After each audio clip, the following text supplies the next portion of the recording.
Well, here we are again with episode, I believe, 8 of Diary of a Cartoonist. We're already going at it here. Quickly, just about the idea here is, I read an article that said that Bill Gates was claiming he wishes he wasn't the richest man in the world, or wishes he wasn't so rich. And so I thought, well, what would life be like for poor Bill if that was true?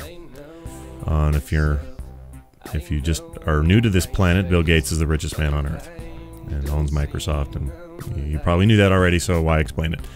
Anyway, so here we see a sort of large hobo-type figure. He's already being inked. And next to him is Bill Gates, also being inked. And I struggled here with what I was going to have him say. And this strip's just a little bit controversial, and it's actually been up on the site for a couple of days. I'm just now getting this part done, but controversial in the sense that my choice of punchline is just a little creepy, as you'll learn here shortly. But anyway, technique. As far as technique goes, the hair is really important to have that in front of everything so that it actually blocks out any drawing I do. I'm really pretty proud of that. Just kidding. I don't know why my noggin was so prominent this time, but I apologize.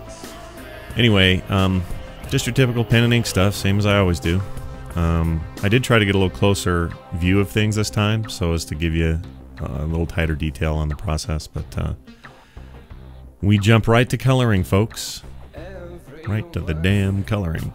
A lot of people asked on the last episode because of the huge YouTube exposure that it got by getting on the front page. People wanted to know what program I'm using, what kind of tools I'm using. I will tell you. I use Photoshop CS2. I run that on my Mac. I have a tablet, pen tablet thing, Wacom. Can't even talk this morning. A Wacom tablet. Thank you very much.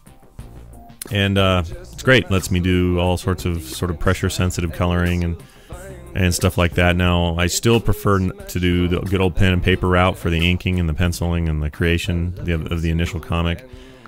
I'm not into this whole go straight to computer screen method that a lot of people are using today, or some people, not a lot, but some. It's just not for me. Just need that tactile feel of paper and pen, and it's just the old school in me, I guess. So that's kind of the process. Other people have asked, well, how do you keep within the lines? How do you not go over these black lines?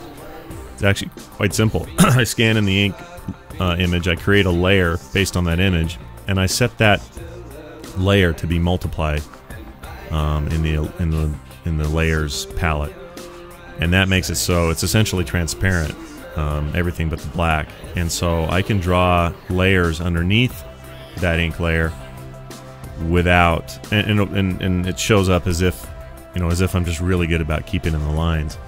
And so as you can see, I can just whip all around the black, and it just goes behind the black, and the black shows up. I don't know if that was a very good explanation. I'm really tired. But hopefully you understand what I'm saying. So anyway, we see our sort of fat hobo guy, and he's pointing at Bill, and you'll see the joke here in a minute, but I'm a little concerned now that I look at it. I think I made it so it looks like Bill doesn't have any pants on. That was not it. That was not intentional. Get to the shading routine. This is just a semi-transparent layer of different color that kind of creates a darker shade. For those who've been asking about that, quite a few of you did. And by the way, thanks for all the crazy emails and feedback. Having that thing show up on YouTube's front page was just, whoa, just total flooded me. And as always, if you didn't know this already, you can see these final comics and many, many more, 5 years worth, over at myextralife.com, so make sure you check it out. Here I am working out the joke. You have to judge for yourself if you think it was reasonable or twisted.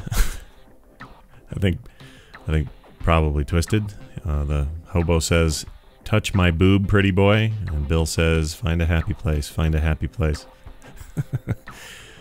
And the stuff up top just sort of explains the scenario, and I've broken this down into big chunks so you can actually read it better.